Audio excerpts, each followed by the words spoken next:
Se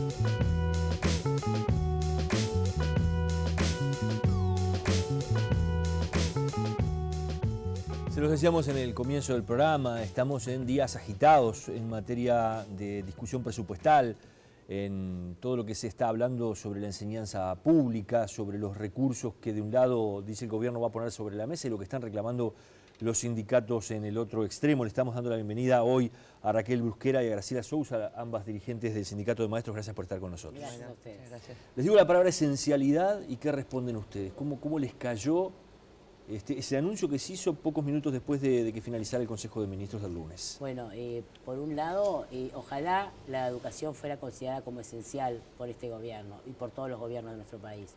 Nosotros consideramos que lo que no corresponde es la aplicación de un decreto de esencialidad, lo cual no quiere decir que sí es esencial la educación para todos los uruguayos. No corresponde el decreto porque es ilegal. La educación no está dentro de ninguna de las pautas para considerar que es un servicio esencial, como es si hay riesgo de vida, riesgo de seguridad, riesgo de salud. Además, cuando se decreta un servicio esencial, se enumera qué cosas de ese servicio son las esenciales y se instrumentan guardias gremiales para cubrirlas. Nada de eso está previsto en este decreto.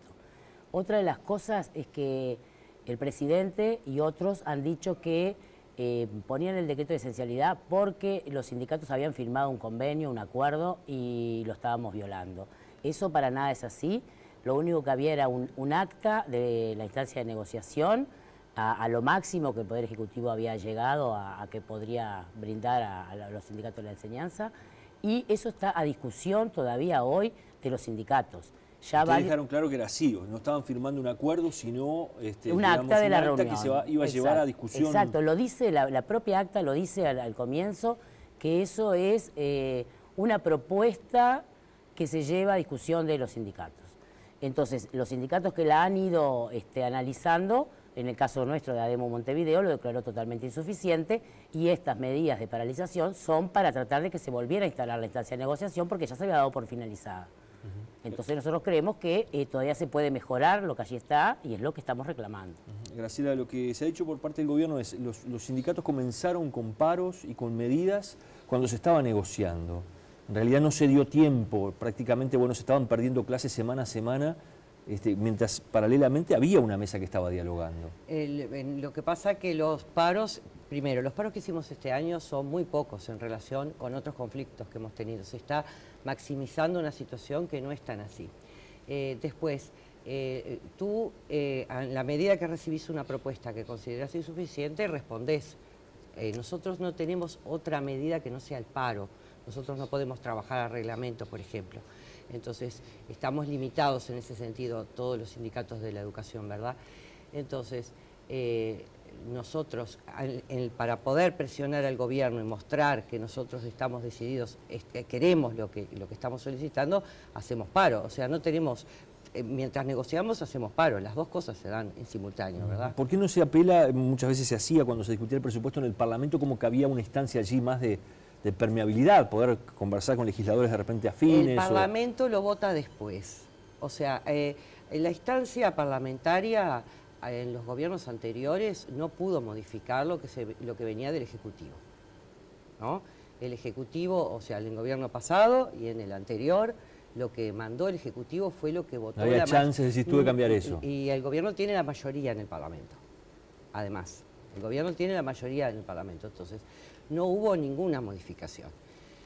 Parece que esta vez el presidente dio una apertura, así lo dijo el otro día algún diputado, dio una apertura a que los parlamentarios busquen modificar. Pero la experiencia que tenemos es que siempre se votó lo que mandó el Ejecutivo. Entonces, para nosotros es fundamental esta etapa, la etapa previa a la parlamentaria, ¿verdad? Si después están habilitados los parlamentarios a modificarlo, bueno, bárbaro, iremos a hablar. Nosotros hemos ido muchas veces a las comisiones de educación del Parlamento, pero justamente para convencer de que busquen la forma de mejorar lo que está en la mesa. Pero como la experiencia anterior ha sido bien negativa en ese sentido, pensamos, la presión hay que ponerla antes. Raquel, en la campaña política, en alguna nota que se le hizo al propio Tabaré Vázquez, había manejado la posibilidad de la esencialidad, lo había dicho. En ese sentido no se puede decir, bueno, fue sorpresivo, era una carta que podía llegar a jugarse. Sí, a nosotros cuando se dijo en la campaña electoral, realmente nos cayó muy mal. Igual como jurídicamente entendemos que no es aplicable, no pensábamos que se iba a aplicar. Esto ya el PIT-CNT resolvió que va a ser a nivel judicial los reclamos correspondientes y también ante la OIT, ¿no? O sea que hay todo un canal jurídico que se abre. También es importante el rechazo que el PIT-CNT manifestó hoy en su mesa representativa, convocando a un paro para mañana, para que todos los trabajadores se manifiesten en contra de este decreto de esencialidad, porque se consideró que es una cuestión que ataca a todo el movimiento sindical, que es una limitación al derecho de huelga, ¿no? Es de recibo lo que dijo Murro en estas horas, bueno, los docentes levantan los paros, nosotros sacamos la esencialidad. Bueno, ¿Es nosotros, negociable? como maestros de Montevideo, en la asamblea que tuvimos en el día de ayer, hoy tenemos nuevamente, se planteó que el gobierno puso esto sobre la mesa, que no corresponde que lo haya puesto, porque lo que estábamos reclamando es que se siguieran las negociaciones, y bueno, el gobierno lo tiene que retirar para que podamos nosotros manejar la posibilidad de levantar las medidas. O sea que está la posibilidad de que ustedes corten con el tema de las medidas que están tomando. En primer lugar, si se levanta el decreto de esencialidad. Bien, hablemos del ministro de Economía, Danilo Astori, ha estado anunciando, el lunes lo hizo, vamos a tener más adelante aquí en el programa una nota con Asti del Frente Amplio, anunció el presupuesto nacional, hoy se lo comunicó a representantes de la oposición y al terminar esa reunión dijo, en términos reales el presupuesto de la ANEP creció un 122%, durante los últimos 10 años, un docente con 20 horas en el cargo más simple cuando se ingresa tuvo un aumento del 64% en su salario, aumento real. Ningún sector, dice, creció tanto como el de los salarios de los docentes. ¿Cómo se responde esto? ¿Cómo se explica ante los planteos que ustedes están haciendo? Los maestros que ingresan en este momento están cobrando 15.000 pesos. Se habrá tenido esos aumentos que dice el ministro, pero lo que pasa es que se partía de un salario muy sumergido. Lo que se ofrece ahora, 3,5, son 680 pesos, 3 kilos de yerba. El gobierno está proponiendo, así le aclaramos a la gente, 3,5% para el año que viene y otro 3,5% de aumento real, o sea, por encima de la inflación, por para el encima 2017. De la inflación. Claro, los ajustes por inflación venían de los gobiernos anteriores y bueno, ya está, digo, nosotros pensamos que tenían que seguir, eso estaba descontado, digamos, ¿no? La inflación en este país es muy importante, nosotros consumimos artículos de primera necesidad que no tienen una inflación del 8,5%, del 9%, tienen una inflación de un 14%, porque no te olvides que el IPC es un promedio donde entran artículos suntuarios que son en dólares y como el dólar sube, esos artículos bajan de precio.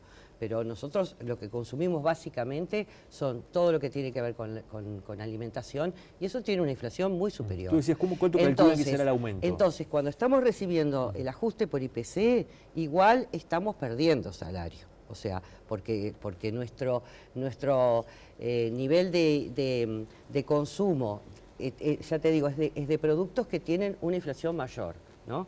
Eso por un lado. Por otro lado, el 3,5 en este momento son 680 pesos. Entonces, es realmente insuficiente, cualquiera se da cuenta, digo, no te da para la compra de supermercado de una semana, ¿no?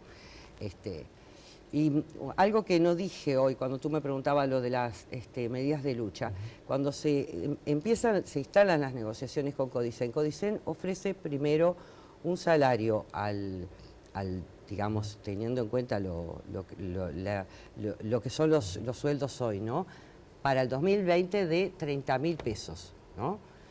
Y después lo retira.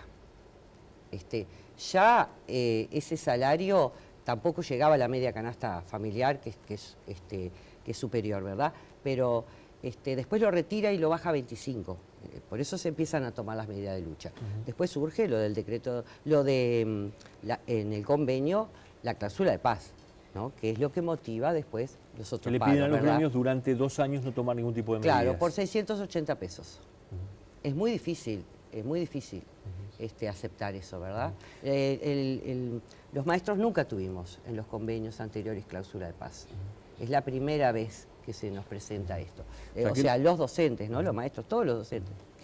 Ha dicho Astori también, el sector de los docentes es el único que tiene asegurado un aumento real, tanto para el año que viene, si se acepta esta fórmula, como para el 2017, en una economía que se está desacelerando, que se supone, bueno, no está en crisis se dice, pero sí que ha comprometido de alguna forma los fondos públicos para financiar todo lo que tienen que financiar justamente. ¿Cómo lo contestan a eso?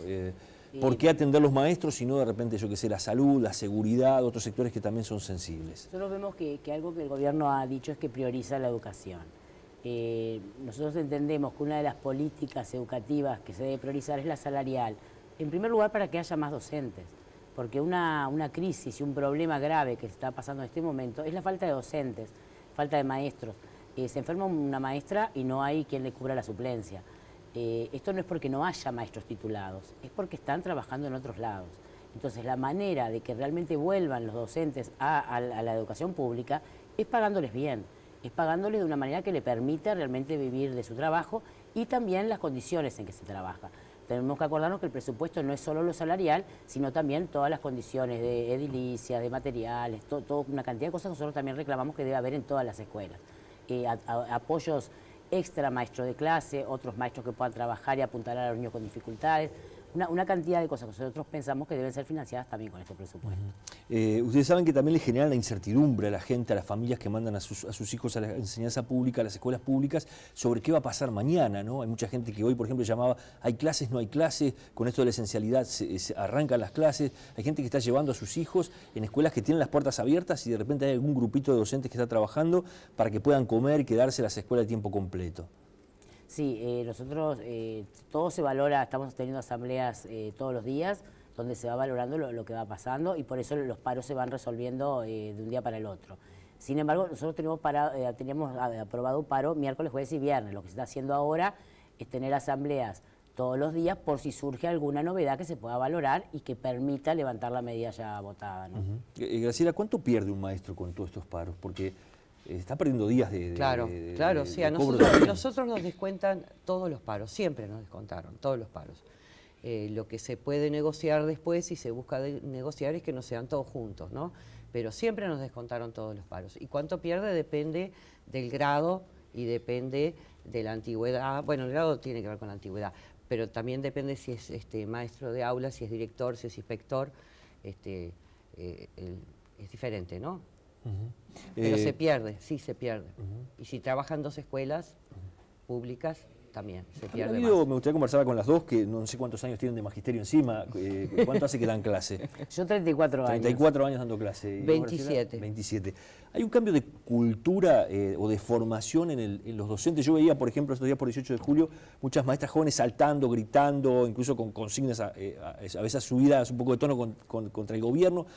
Antes uno no veía a una maestra de repente o a un docente en ese rol de exposición pública y de ir a reclamar así abiertamente lo que están planteando. ¿Cambió la cultura? El tema es la edad quizás, ¿no? Porque yo me acuerdo en la huelga del 89, que yo ahí era joven, también gritábamos y saltábamos y hacíamos todo eso, ¿no? ¿No ha habido un cambio en ese sentido? ¿No lo ves tú? No, me parece que no. Y cuando éramos estudiantes también claro.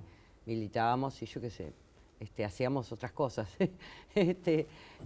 prendíamos fuego las gomas, porque era otra época. No, porque los veía, por ejemplo, cuando se dio un episodio allí dentro del propio Ministerio de Trabajo, con bombos gritando y bueno, que se pidió por favor que frenaran un poco esa manifestación. Por eso les preguntaba si ven que hay un cambio en la forma el día que se fue al Ministerio de Trabajo, que fue el 24, cuando se supo el tema del decreto de esencialidad, nosotros estuvimos allí en la manifestación, entramos al Ministerio de Trabajo, más allá de consignas de cantar y de gritar, no pasó nada más, ¿no? No hubo atropello, no hubo nada que se pudiera decir, se salieron de sí los docentes, para nada. ¿Se recuperan las clases que se están perdiendo o que se han perdido? Bueno, y nosotros entendemos que la recuperación de las clases no pasa por tener más días de clase. Nosotros, los maestros, priorizamos aquellos contenidos que los niños tienen que saber sí o sí para pasar al año siguiente. ¿Eso qué nos implica a nosotros? Una replanificación de nuestro trabajo. Uno tiene más o menos, hace una perspectiva de lo que va a trabajar mes a mes, semana a semana, qué contenidos va a ir abarcando. Bueno, esto nos implica replanificar de acá a fin de año de nuevo priorizando aquellos contenidos que sí consideramos básicos. Porque la ministra de Educación ha dicho, María Julia Muñoz, en algún momento, bueno, trabajarán en verano, fue alguna de las frases que manejó ante los paros de la educación, ¿no? Sí, eso va a ser muy mal recibido, no solamente por los maestros, no solamente por los maestros. Supongo que la ministra de Turismo tampoco lo va a ver bien. Reafirmo lo que dice Raquel, ¿no? Uno hace una planificación de cómo va a ir trabajando los contenidos y cuando volvamos a las clases lo que hacemos es una replanificación de eso, ¿verdad? Y vamos a ir seleccionando, porque lo importante es lo que los niños aprenden, no tanto el calendario, ¿no? Cuando nosotros íbamos a la escuela el calendario era muy inferior y siempre se habla de lo bien que estaba la educación pública en aquella época, ¿no? Teníamos empezaban las clases después, bueno, turismo siempre se tuvo, se tenía las vacaciones de julio y se tenía toda la semana de primavera, que hace tiempo que eso no se tiene, ¿no? Y terminábamos los primeros días de diciembre. Y se terminaban los primeros días de diciembre. O sea, no es un tema, a nuestro entender, no es un tema de cantidad de días, porque tampoco apostamos a esa concepción de que la escuela es un lugar, una guardería, ¿verdad? Un lugar para que estén allí los niños, ¿no? Les agradezco a las dos que hayan venido. Está planteada la situación en estos términos. Seguiremos conversando seguramente porque luego vendrá bueno, toda la discusión parlamentaria en torno a lo que es este presupuesto nacional. Gracias por estar acá. Muchas gracias. Gracias por haber venido. Nosotros nos vamos a la pausa. Después vamos a recibir al presidente de la Comisión de Hacienda de la Cámara de Diputados, Alfredo Asti. Es un economista del sector de Danilo Astori, para ver, bueno, cuáles son los lineamientos que el gobierno le ha trasladado a la bancada del Frente Amplio sobre el presupuesto nacional. Ya regresamos.